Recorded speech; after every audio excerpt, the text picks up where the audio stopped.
Welcome back to our YouTube channel guys. So guys, आज के इस वीडियो में हम कंसेप्ट ऑफ नेशनल इनकम करने हैं, स्टार्ट करने लगे हैं। इससे पहले जो इंट्रोडक्शन पार्ट थे हमारे 2 पार्ट्स, पार्ट 2 था जो वो हमने ऑलरेडी कंप्लीट दिया है। उनका लिंक है जो आपको इसका जो प्लेलिस्ट होगा इकोनॉमिक्स का, इसका लिंक आपको डिस्क्रिप्शन बॉक्स में मिल जाएगा। तो लिंक पे क्लिक कीजिए और आपको हमारी वीडियोस हैं जो मिल जाएंगी इकोनॉमिक्स की, तो आप उनको भी वॉच कर सकते हैं। और भी बहुत सारी वीडियोस हैं हमारी इकोनॉमिक्स की, वो भी आप देख सकते हो। और इस लेक्चर के बाद मैं ट्राई करूंगा मैं आपके लिए एमसीक्यूज प्रोवाइड करूँ। एक लेक्चर आपको इसका और मिलेगा, measurement of national income. National income को मेजरमेंट करने की कौन कौन से मेथड होते हैं, ठीक है, इन चीज़ों को। तो चलिए आज करते हैं कंसेप्ट को स्टार्ट, नेशनल इनकम को। चैनल को ज़रूर सब्सक्राइब करना अगर आपने अभी तक हमारा चैनल सब्सक्राइब नहीं किया, क्योंकि कोई भी इंपॉर्टेंट अपडेट हो आपको इसी चैनल पर ज़रूर मिलेगी। तो चलिए, क्या क्या कंसेप्ट है ये तो हमने पढ़ लिया था। ग्रॉस नेशनल प्रोडक्ट होता है, एक होता है नेट नेशनल प्रोडक्ट जिसको नेशनल इनकम बोलते हैं। जीडीपी होता है, national income eight factor cost, personal income और डिस्पोजल पर्सनल इनकम। आज जो पढ़ने जा रहे हैं हम, सबसे पहले पढ़ेंगे GDP.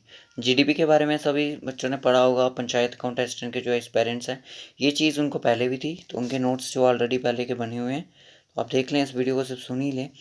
GDP is the total market value of, market value क्या होती है, मार्केट प्राइस होता है, ये हम इंट्रोडक्शन पार्ट में कर चुके हैं, अब मैं यहाँ पे इस चीज़ को नहीं दोहराऊंगा।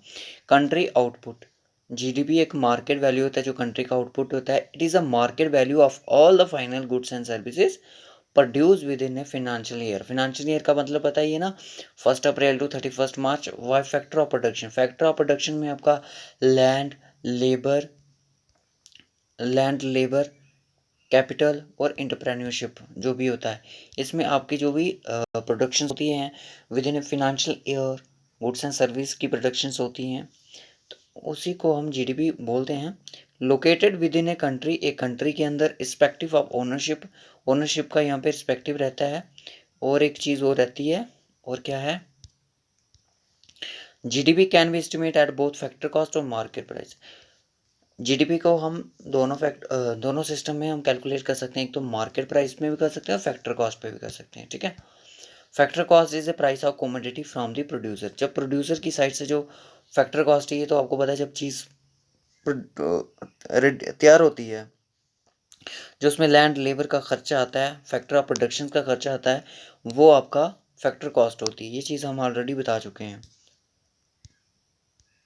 दूसरा आता है कि a commodity when goes to the market. जब एक कॉमोडिटी होती है, जैसे कि मैंने मार्केट में फ़ोन बनाया, 5,000 का मुझे फ़ोन लगा, जब मैंने मार्केट में भेज दिया, वहाँ पे कुछ जीएसटी वगैरह लगेंगे और भी कुछ टैक्सेस वगैरह जो इस पर इंक्लूड होंगे, तो जो इसका जो प्राइस होगा वो कहीं ना कहीं 8K तक पहुँच जाएगा, यानी कि 8,000 तक पहुँच जाएगा। यही चीज़ ये बोल रहा है यहाँ पे कि जब कोई भी कॉमोडिटी होती है जो मार्केट में जाती है, तो उसमें इंडायरेक्ट टैक्स वगैरह इम्पोज हो जाते हैं, तो उसी को मार्केट प्राइस बोलते हैं, ठीक है। फैक्टर प्राइस क्या होता है, मार्केट प्राइस होता है। आई होप ये सब आपको क्लियर हो गया हो। चलिए नेक्स्ट, चलिए इस चीज़ को थोड़ा क्लियर कर लीजिए अब। फैक्टर कॉस्ट, फैक्टर कॉस्ट क्या होती है, जो मार्केट कॉस्ट कितनी थी, मार्केट कॉस्ट थी आपकी 8,000, ठीक है। सब्सिडीज़ कितनी मिली, सब्सिडीज़ लगा लो कितनी मिलती है आपको, कोई भी सब्सिडीज़ लगा दो फ़ोन की या कोई भी। अब गैस सिलेंडर की एग्जांपल ले लो, अगर मार्केट कॉस्ट इसकी इतनी है, सब्सिडीज आपको कितनी आ रही है, 200 आ रही है, ठीक है। और माइनस कर दो इनडायरेक्ट टैक्स, जो भी इस पे टैक्स लगेगा वो कितना होगा, 150 रखोगे। जब करोगे इसका जो इसकी फैक्टर ओरिजिनल कॉस्ट इसकी आ जाएगी, जो कि बनाने में इसकी आयत जो लगी है। अब मार्केट पर कॉस्ट क्या होती है, market cost factor cost minus subsidies को निकाल दो बाहर और इनडायरेक्ट टैक्स वहाँ पे लगा दो, तो यही था। फार्मूला क्या होता है जीडीपी को कैलकुलेट करने का, सबसे इस फार्मूले को याद रखें। एग्जाम में कई बार आता है कि जो होता है आई होता है, ये किस पे स्टैंड करता है, ये क्या दोहराता है, ठीक है। ये भी अब चीज़ को आपको बताना पड़ेगा।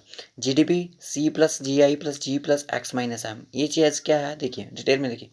सी कंजप्शन, कंजप्शन हो गया, जो कंज्यूमर है, हम लोग हैं, मार्केट में जाते हैं, कोल्ड ड्रिंक लेते हैं, ठीक है। कोल्ड ड्रिंक जो लेते हैं आप पैसे पे कर देते हैं, वो हमारी कंजप्शन है। वो जो हम पैसा वहाँ पे कर रहे हैं, वो भी जीडीपी में इंक्लूड होगा। उसके बाद ग्रॉस इन्वेस्टमेंट, जो बड़ी बड़ी फर्म्स होती हैं, फर्म्स होती हैं जो पैसा लगाती हैं, अपनी इन्वेस्टमेंट करते हैं, उनका पैसा भी यहाँ पे इंक्लूड होता है। और गवर्नमेंट के जो एक्सपेंडिचर होते हैं, गवर्नमेंट क्या क्या दे रही है, वेलफेयर क्या दे रही है, वो भी चीज़ें यहाँ पे इंक्लूड होती हैं। एक्स और एम, एक्स माइनस एम क्या कहता है, value of exports, value of imports. Exports हो गया जो हमने बाहर बेचा, ठीक है, बाहर बेचा। और इम्पोर्ट्स हो गया जो हमने बाहर से ख़रीदा है, ठीक है। इसको माइनस करोगे तो आपका ये चीज़ आएगा। और बात करो कि कंज्यूमर का, मैंने 100 रुपये के मैंने बिस्किट खा लिए, फॉर्म में मैंने 1000 रुपये इन्वेस्टमेंट कर दी, गवर्नमेंट ने जो एक्सपेंडिचर किया वो 2000 तक का था। और जो ये था एक्सपोर्ट्स हमने कितना किया, एक्सपोर्ट्स हमने बाहर बेचा 200 का, मान लो कि गेहूँ बेच दी बाहर, तो कुछ चीज़ें हमने बाहर से मंगवा ली, वो ले ली हमने 100 की, ठीक है। अब इसको करोगे किस तरह से होगा, 100 प्लस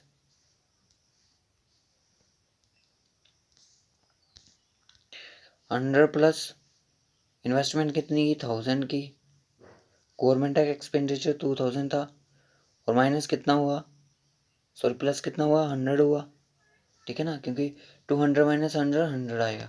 जैसे उसको प्लस करोगे आपका जीडीपी निकलेगा।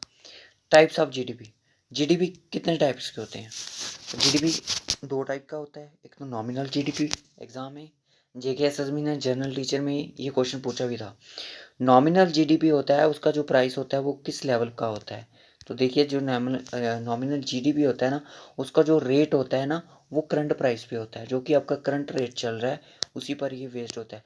और रियल जीडीपी का ये होता है, वो कांस्टेंट प्राइस पे होता है, ठीक है, जिसको बेस ईयर के नाम से जानते हैं। अब बेस ईयर पहले था 2004 और 5 था, फिर 11-12 हुआ, 17-18 हुआ, और नेक्स्ट में ये जाएगा 2021। अभी जो चल रहा है वो 17-18 होगा, ठीक है। अभी ये नहीं हुआ है, 2021 नहीं हुआ, बट बात चल रही है कि इसी को बेस ईयर बनाया जाएगा, ठीक है। कांस्टेंट, अब आपसे ये पूछा जाता है कि कौन से जीडीपी में प्राइस कांस्टेंट होता है या बेस ईयर का एस्टिमेट लेके हम जीडीपी की काउंटिंग करते हैं, वो आपका रियल जीडीपी होता है। नॉमिनल जीडीपी में हम करंट प्राइस, जो भी करंट में प्राइस चल रहा है उसी को लेके हम बात करते हैं। अब जीडीपी डिफ्लेटर क्या होता है, जीडीपी डिफ्लेटर वो चीज़ है जो कि हमें इनकी रेशियो बताएगा, ठीक है। नॉमिनल जीडीपी आ गया और रियल जीडीपी, इसको मल्टीप्लाई कर दोगे 100 के साथ, देखिए बताते हैं इसको, यहाँ पे देखिए एग्जांपल के साथ। अब मैं आपको पूरा करंट और बेस ईयर वो बीच में आपको 2017 में क्या हुआ, क्वांटिटी थी हमारे पास, मान लो कि 100 किलो हमारे पास ऑनियन है, ठीक है, ऑनियन, ठीक है, प्याज, ऑनियन हमारे पास 100 किलो है, तो 10 रुपये किलो वो प्राइस है उसका, 1 kg कितने का, 10 रुपये का। टोटल वैल्यू कितनी हुई, 1000 रुपीज़ हुई। 17 में हमारे पास ये था। अब 18 का एस्टिमेट क्या कहता है, 18 का एस्टिमेट ये कहेगा, अब जो इसका करंट का प्राइस है वो 18 में देखिए इतनी है, पर इसकी प्रोडक्शन भी तो इंक्रीज़ हुई, प्रोडक्शन भी इंक्रीज़ हुई, यहाँ पे 110 हुई यहाँ पे प्रोडक्शन, ठीक है, इतना गैप आ रहा है इसमें। और करंट का प्राइस, इनका प्राइस कितना इंक्रीज़ हो गया, ये हो गया। अब जो ये इनका, ये अपना जो टोटल प्राइस हुआ इनका, वो हो गया आपका 1320 रुपीज़, मतलब कि 110 किलो का जो प्याज था उसका रेट कितना हो गया, 1320। पहले कितना था, 1000 था, कितना, 100 किलो प्याज का, ठीक है। वो अब यहाँ पे रेट भी तो बढ़ गया, ठीक है, रेट बढ़ गया, ठीक है। अब ये नॉमिनल जीडीपी आ गया क्योंकि ये करंट प्राइस पे था।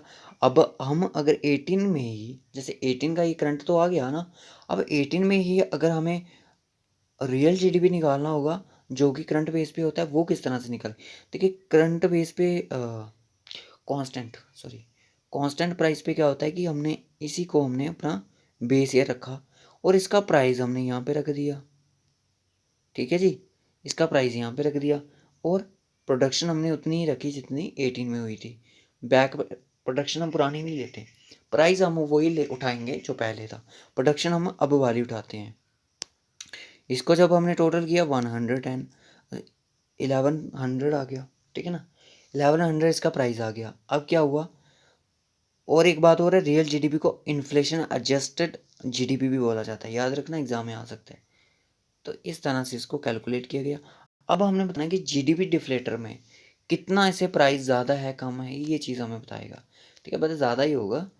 अब तो नॉमिनल जीडीपी आ गया आपका, ये आ गया नॉमिनल जीडीपी का प्राइस कितना, 1320 आ गया, ये आ गया। और उसके बाद 11 100 आ गया आपका रियल जीडीपी जो मैंने निकाला अभी। इसको जब करोगे तो आपका 1.2 टाइम्स, यानी कि ए से इतना ज़्यादा है, ठीक है। कौन? Nominal GDP. इनकी रेशो बताएगा। आप इसको 100 के साथ भी कर सकते हो, ठीक है। ये टाइम्स के अगर परसेंटेज बोला जाएगा इस तरह से, तो आपको दिमाग में रखने निकालने के लिए कोई नहीं बोलेगा। बस ये आपके एक बार दिमाग में ढल गया ना तो फिर नहीं टेंशन। नहीं समझ आया, एक बार मैं फिर से समझा देता हूँ। क्या हुआ, 2017 में क्वांटिटी हुई इतनी प्याज की, ठीक है। उस टाइम रेट था 10 रुपये, टोटल प्राइस हुई इतना। 2018 में हुआ, प्रोडक्शन हुई 110 किलो प्याज की, रेट बढ़ गया 12 हो गया। पूरा नॉमिनल जीडीपी कितना आया, ये आ गया उस टाइम का। उस टाइम का नॉमिनल जीडीपी क्या था, ये था, ठीक है। अब का जो 18 का अगर मैं रियल जीडीपी की बात करूँ तो कितना होगा। रियल जीडीपी का मैं क्या करूँगा कि मैं, ये भी तो 18 का प्राइस, आप मैंने ये क्यों नहीं लिया, मैं क्योंकि मैं बेस ईयर का प्राइस लेने को चाह रहा हूँ। जब मैंने बेस ईयर का प्राइस ले लिया 10 रुपीज़, तो मैंने प्रोडक्शन किसको किया तो 1100 इसका प्राइस आ गया। क्लियर है। तो ये था आपका जीडीपी। अब बात करते हैं नेक्स्ट की। अब इस चीज़ को थोड़ा ध्यान से समझना, क्योंकि इसी पे क्वेश्चन जरूर अराइज होने वाला है इस बार। जीएनपी क्या होता है? GNP is estimate of total value of final products and services produce in A given period by the means of production on by the country resident.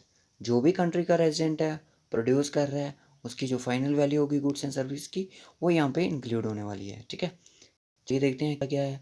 GNP is commonly calculated taking the sum of personal consumption, expenditure, private domestic investment, government expenditure, net exports, any income earned by the resident from overseas investment minus income earned within the domestic economy of the foreign resident। बात क्या बोल रहा है ये? बात ये बोल रहा है कि जो भी बंदा हमारी कंट्री का, जो भी पर्सन हमारी कंट्री का अगर कोई बाहर गया, चाहे अमेरिका में गया काम करने, जो वहाँ पे वो अर्निंग कर रहा है उसको हम इंक्लूड करेंगे। अगर कोई बाहर की कंट्री का हमारी कंट्री में रह के अर्निंग कर रहा है उसको हम माइनस कर देंगे, ठीक है। किस तरह से करेंगे ये यहाँ पे इस शब्दों में लिखा है ऊपर जो आपने पढ़े। अब यहाँ पे ध्यान से देखना, जीएनपी इक्वल टू, जीएनपी किसके इक्वल होगा? जीडीपी। जीडीपी आपको सिर्फ ये बताता है कि एक कंट्री में क्या हो रहा है, ठीक है, याद रखना। ये बाहर बूर का नहीं ध्यान रखता, अंदर का ही ध्यान रखता है। अब ये नेट फैक्टर, ये क्या है? NFFI, net foreign factor income, ठीक है। इस तरह से है एक्स माइनस एम। ये क्या आ गया फिर से? एक्सपोर्ट इम्पोर्ट नहीं, ये ऐसा कुछ नहीं है। एक्स आ गया आपका फॉरेन इनकम फ्रॉम अब्रॉड, वो इनकम जो हम बाहर से ला रहे हैं इंडिया में, ठीक है, वो इनकम। और जो ये फॉरेनर इनकम फ्रॉम इंडिया, जो फॉरेनर की इनकम है जो इंडिया से बाहर जा रही है, उसको माइनस कर दो। जब वो इंक्लूड होगी इसमें तो आपका जीएनपी निकल जाएगा। यानी कि जीएनपी तो बड़ा इजी निकला सर। कैसे? नेट फॉरेन फैक्टर इनकम, ठीक है, इसको बोलते हैं नेट फॉरेन फैक्टर इनकम। तो इस तरह से ये किस तरह से निकलता है? जब जीएनपी को हम माइनस करते हैं जीडीपी के साथ तो आपका आपका एनएफआई निकल जाएगा, ठीक है। इस तरह से करना है। अब क्या होगा? एनएफएफआई यानी कि net factor foreign factor income, GNP minus GDP, ये भी सही बोल रहा है यहाँ पे। जीडीपी किसके इक्वल होगा? GNP minus net for income from abroad. ये किस तरह से होता है?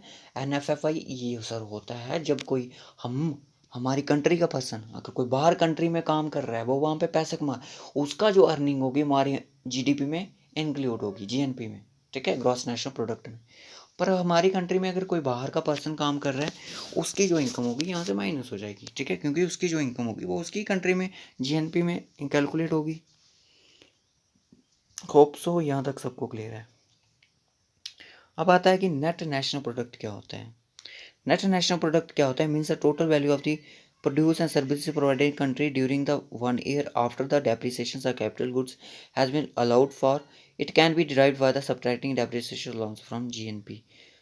एनएनपी क्या होता है? जीएनपी आपको मैंने बता दिया किस तरह से। जीएनपी कैसे निकला? अब जीएनपी पता चल गया जीएनपी क्या है। अब जीएनपी में जो भी डेप्रिसिएशन होगा, जो भी हमारे जीएनपी है, जितना भी डेप्रिसिएशन है हमारी कैपिटल्स का, ठीक है ना, कैपिटल्स आपकी होगी, कोई मशीनरी वगैरह होगी, जितनी भी डेप्रिसिएशन हुई उसको हम माइनस कर देंगे जीएनपी से, और अब आपका नेट नेशनल प्रोडक्ट आपके पास आएगा। पहले था आपका ग्रॉस नेशनल प्रोडक्ट था, अब नेट नेशनल प्रोडक्ट। नेट कैसे निकालते हैं आपको बताया था, एक तो होता है ग्रॉस, एक को तो होता है आपका नेट प्राइस, और दूसरा कौन सा होता है डेप्रिसिएशन। ये चीज़ मैंने आपको पहले इंट्रोडक्शन में पढ़ाई है, ठीक है, अभी ज़्यादा समझाने की ज़रूरत नहीं है। It is also called the national income at market price. इस चीज़ को नेशनल इनकम मार्केट प्राइस किसको बोलते हैं, ये एग्जाम में कई बार पूछा गया है। नेट नेशनल प्रोडक्ट को ही national income at market price बोला जाता है, याद रखना इस चीज़ को। और जो NNP है ना, ये मॉनेटरी वैल्यू है finish goods and services produce a country citizen, जो कंट्री का सिटीजन ओवरसीज और डोमेस्टिकली, जो अंदर भी कमा रहा है और बाहर भी कमा रहा है, उस तरह से इंक्लूड हो, क्योंकि GNP का यहाँ पे यूज़ हो रहा है, GNP का यूज़ हो रहा है, ठीक है।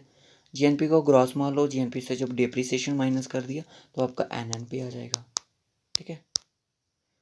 उसके बाद चलिए national income eight factor cost. National income eight factor cost क्या होती है ये मैंने आपको बता दिया है। Can be estimate in terms of either output है या टोटल इनकम, ठीक है ना। जो भी हमारी आउटपुट होगी उससे भी हम निकाल सकते हैं, इस चीज़ को काउंट कर सकते हैं, जो भी हमारी टोटल इनकम होगी। टोटल इनकम मतलब कि विदाउट, जब जिसमें वो नहीं होगा, टैक्स वगैरह नहीं लगेगा, सर्विस पे नहीं करनी पड़ेगी आपको कोई। When national income is measured by adding together all income payments made, बिल्कुल सही बोला, जैसे मैंने बोला it is called national income and factor cost. जब आपकी कोई इनकम, अगर आप वेजेस ले रहे हो, इंटरेस्ट ले रहे हो, रेंट ले रहे हो, प्रॉफिट कमा रहे हो, ये सारा का सारा आपका ऐड होगा, यही आपकी फैक्टर कॉस्ट होगी, ठीक है, जिसमें कोई आपका इंटरेस्ट वगैरह नहीं होगा, मतलब कि आपको कोई सर्विस नहीं, टैक्स नहीं दे रहा हो। National income is the sum total of the all the income made for the factor of production. जितने भी फैक्टर ऑफ प्रोडक्शन से ये इतना आपको मिला है, वो आपको सारा का सारा इंक्लूड किस में होता है, national income and factor cost. National income factor cost वो होती है जब, जैसे कि हमने लैंड, यहाँ पे लैंड का रेंट देंगे, लेबर आ गई यहाँ पे, लैंड लेबर, और दूसरा क्या होता है कैपिटल, और ये सर यहाँ पे इंटरप्रेन्योरशिप कैपिटल आएगा, ठीक है, इस चीज़ को बाद में क्लियर करेंगे। तो इन पे जो हमें मिलता है लैंड लेबर कैपिटल और इंटरप्रेन्योरशिप पे, वही हमारी फैक्टर कॉस्ट होती है, ठीक है। पर्सनल इनकम क्या होती है, पर्सनल इनकम वो इनकम होती है जिसे part of national income which is received by house hold, जो हाउस होल्ड को मिलती है, which is not directly earn, जो हम अर्न नहीं करते, रिसीव्ड बाय द इंडिविजुअल, जो एक आम इंसान को मिलती है। सोशल सिक्योरिटीज़ होगी, पेमेंट्स होगी, वेलफेयर पेमेंट्स होगी, are received by the household, जैसे कि अभी आपको पता है प्रधानमंत्री योजना वगैरह 2020 में लोगों को, वुमेन थी उनको 500 मिले थे, वही जो सिक्योरिटीज़ पेमेंट्स थी उनको। No elements of national income because they are transfer payments, ये एक इनका कोई इनकम का ये एलिमेंट्स नहीं होता, ये ट्रांसफ़र पेमेंट्स होती है। एग्जांपल के लिए undistributed profits, employ contribution to social security, corporate income taxes extra और eliminates of national income but are not distributed by the individual, ठीक है। They are to be deducted from the national income to the estimate personal income, ये deduction भी इनकी होती है national income से, जब ये चीज़ें इनको पे की जाती हैं, ठीक है, इतना इंपॉर्टेंट नहीं है, बस याद रखो।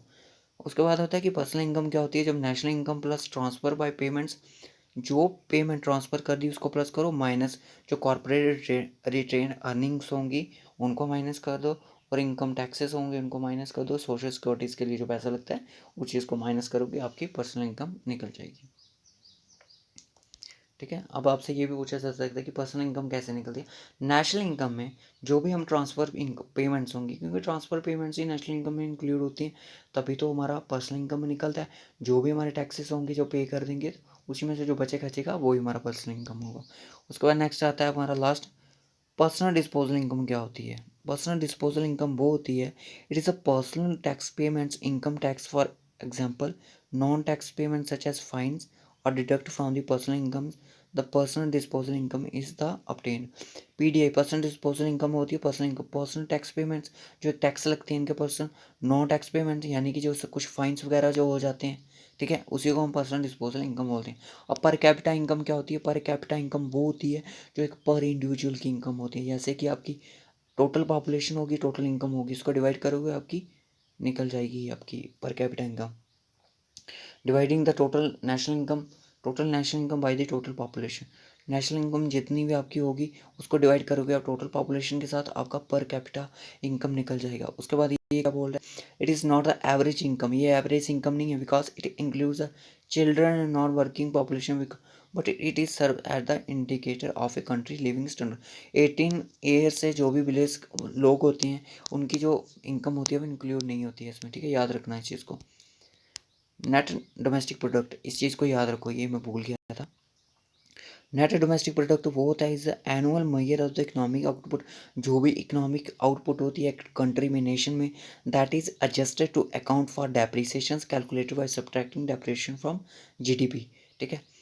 नेट डोमेस्टिक प्रोडक्ट यानी कि जैसे आपका था net national product, GDP minus depreciation का दो, जो भी आएगा आपका नेट डोमेस्टिक प्रोडक्ट आएगा। वो एक डोमेस्टिकली भी था, वो ओवरसीज था, यानी कि जो कंट्री में कमा रहा है और एक डोमेस्टिकल कंट्री में भी कमा रहा है उसको भी इंक्लूड होता है। पर यहाँ पे एक आपका सिर्फ यही होता है जो एक बाउंड्री में अर्न कर रहा है अपनी ही कंट्री में कर रहा है, वही यहाँ पे एनडीपी में होता है।